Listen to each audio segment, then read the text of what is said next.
मैं हूं आबिद हुसैन शेख, आपका खैर मकदम कर्नाटक एक्सप्रेस में। सबसे पहले नजर आज की हेडलाइंस पर।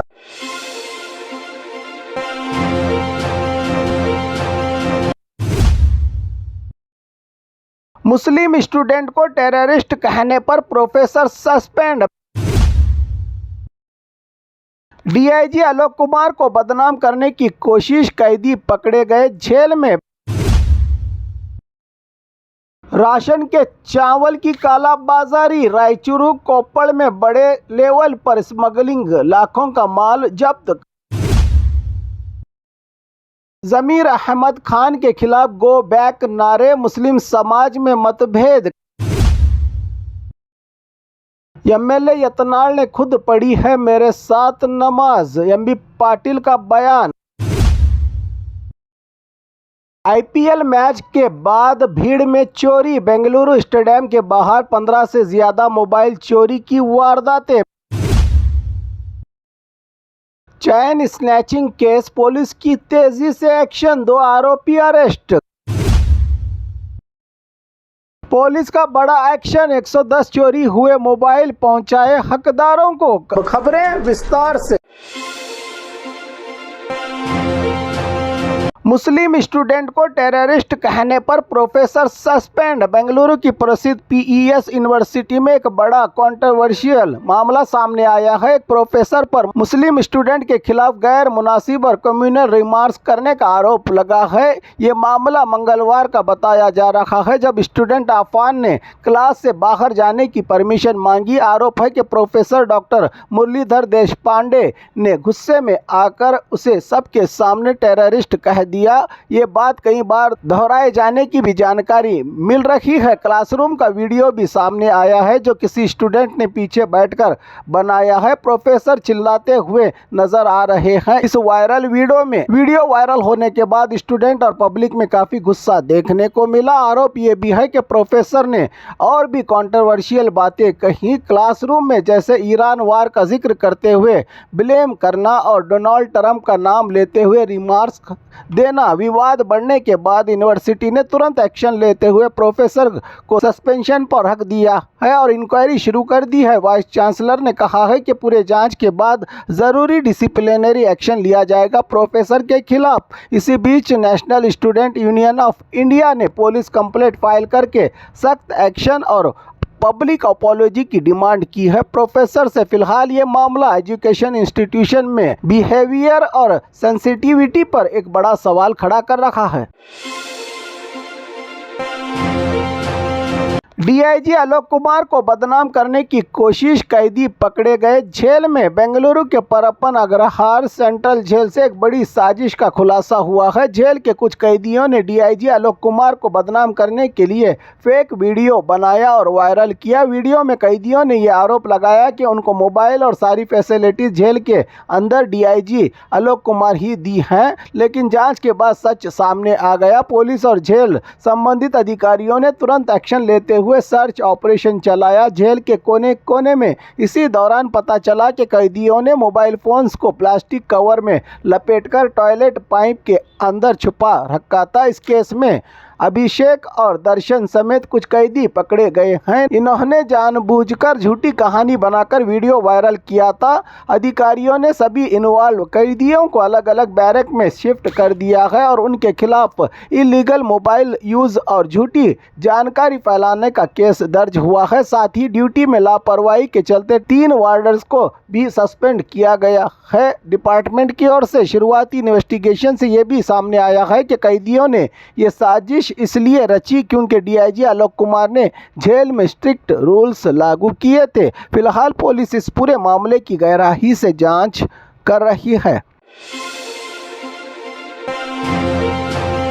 राशन के चावल की कालाबाजारी, रायचूरू कोप्पड़ में बड़े लेवल पर स्मगलिंग, लाखों का माल जब्त। कर्नाटक सरकार की सबसे महत्वपूर्ण योजनाओं में से एक अन्न भाग्य पर बड़ा सवाल खड़ा हो गया है। गरीबों के लिए दिए जाने वाला राशन चावल अब कालाबाजारी में बेचा जा रहा है। रायचूरू के मस्की तालुका जंगमराहल्ली के पास एक 16 टायर ट्रक में 600 बोरियां 50 किलो वाली राशन चावल तमिलनाडु भेजी जा रही समिति पुलिस ने रेड करके ट्रक को सीज कर लिया है और केस रजिस्टर किया गया है। इसके अलावा कोप्पड़ के गंगावती में भी लगभग 10 लाख रुपयों के राशन चावल की गैरकानूनी तस्करी पकड़ी गई है।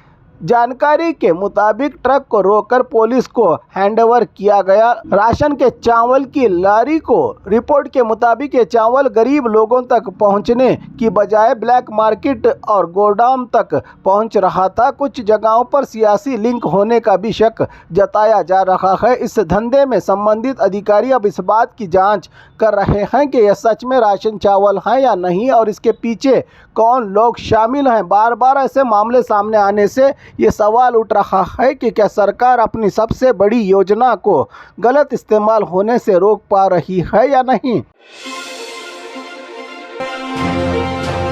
ज़मीर अहमद खान के खिलाफ गो बैक नारे, मुस्लिम समाज में मतभेद। कर्नाटका के बागलकोट और दावणगेरे साउथ बाई इलेक्शन से पहले सियासी माहौल गर्म होता जा रहा है। खास तौर पर बागलकोट में नया विवाद सामने आया है, जहां मिनिस्टर ज़मीर अहमद खान को लेकर मुस्लिम समाज के अंदर ही मतभेद देखने को मिल रहा है। कुछ लोगों ने गो बैक ज़मीर के नारे लगाकर उनका विरोध किया, जबकि दूसरी तरफ कुछ लोग वेलकम ज़मीर के स्लोगन के साथ सपोर्ट भी कर रहे हैं। विरोध करने वाले लोगों का कहना है कि अंजुमन कमेटी के मसलों पर ज़मीर अहमद खान ने सही रिस्पांस नहीं दिया, इसी वजह से उनके खिलाफ नाराज़गी सामने आ रही है। हालांकि कमेटी के कुछ पुराने नेताओं ने कहा है कि यह सिर्फ एक छोटे ग्रुप का पर्सनल रिएक्शन है और पूरे समाज में कोई बड़ा विवाद नहीं है। जानकारी के मुताबिक ज़मीर अहमद 4 और 5 अप्रैल को बागलकोट बाई इलेक्शन में प्रचार करने वाले हैं। फिलहाल बाई इलेक्शन से पहले समाज के अंदर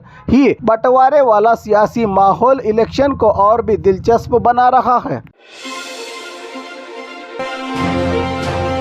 एमएलए यत्नाल ने खुद पढ़ी है मेरे साथ नमाज, एमबी पाटिल का बयान। कर्नाटक में बाई इलेक्शन के दौरान सियासत गर्म हो गई है। इसी दौरे के चलते बागलकोट बाई इलेक्शन में प्रचार के लिए पहुंचे बीजापुर जिला इंचार्ज मंत्री डॉक्टर एमबी पाटिल ने कई मुद्दों पर बात करते हुए वहीं बीजेपी से बाहर निकाले गए बसवगौड़ा पाटिल यत्नाल के आए दिन बयानों को लेकर खड़े हो रहे विवादों पर बयान देते हुए कहा कि यत्नाल पहले खुद रमज़ान के दौरान नमाज में शामिल हो चुके हैं, मेरे साथ टोपी पहन चुके हैं और टीपू सुल्तान के प्रोग्राम्स में भी हिस्सा ले चुके हैं। अब उनके बदलते बयानों पर सवाल उठ रहे हैं। उन्होंने आरोप लगाया कि आज वही यत्नाल अपने बयान बदलकर लोगों को अलग दिशा दिखा रहे हैं। यत्नाल अपने राजनीतिक फायदे के लिए मुद्दों को ट्विस्ट कर रहे हैं। यत्नाल एमबी पाटिल ने यह भी कहा कि वो खुद 25 सालों से हर धर्म के प्रोग्राम में जाते हैं, चाहे रमज़ान हो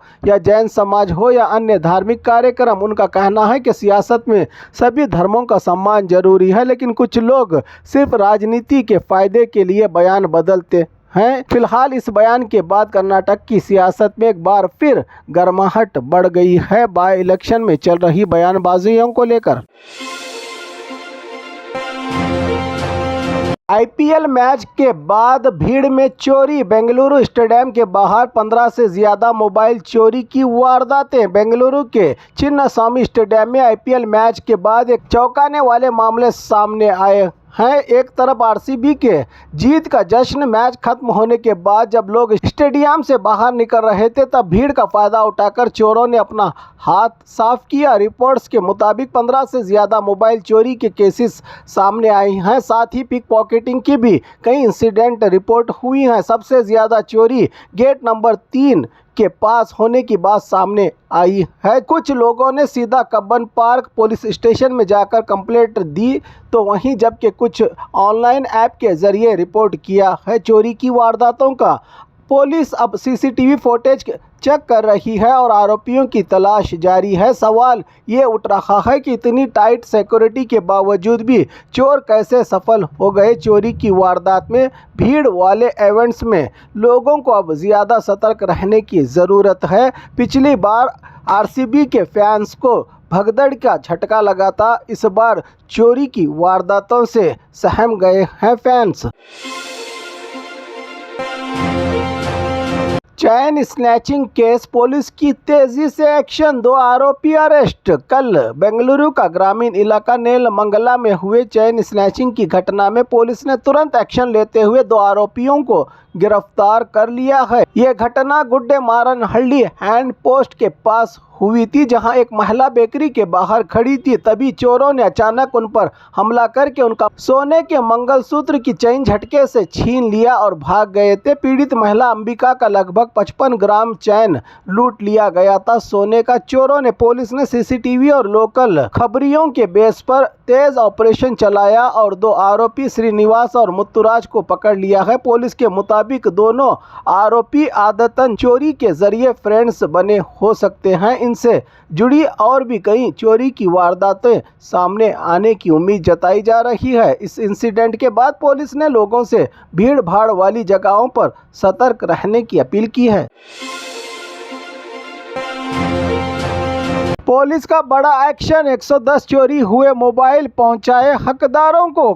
बेलगाम जिला अतनी शहर में बढ़ रही मोबाइल चोरी की घटनाओं पर पुलिस ने बड़ा एक्शन लिया है। अतनी और आसपास के इलाकों में चलाए गए स्पेशल ऑपरेशन के दौरान पुलिस ने 110 चोरी या खो गए मोबाइल फोन्स को रिकवर करके उनके असली हकदारों को वापस कर दिया। यह रिकवरी CEIR पोर्टल पर दर्ज कंप्लेंट के बेस पर की गई। अतनी, कागवाड़, आईगढ़ी, हारूगेरी, कुड़ची और रायबाग पुलिस स्टेशन के एरियाज से ये मोबाइल्स ट्रेस किए गए। DYSP प्रशांत ने बताया कि पिछले साल में 900 से ज़्यादा मोबाइल कंप्लेंट्स आई थी, जिसमें से काफ़ी फ़ोन्स ट्रेस किए जा चुके हैं और आगे भी रिकवरी जारी रहेगी। पुलिस ने लोगों से अपील की है कि मोबाइल खो जाने या चोरी होने पर तुरंत CEIR पोर्टल पर कंप्लेंट रजिस्टर करें, जिससे फ़ोन ट्रेस करना आसान हो जाता है। इस ऑपरेशन के बाद लोगों का पुलिस पर और भरोसा मजबूत हो गया है।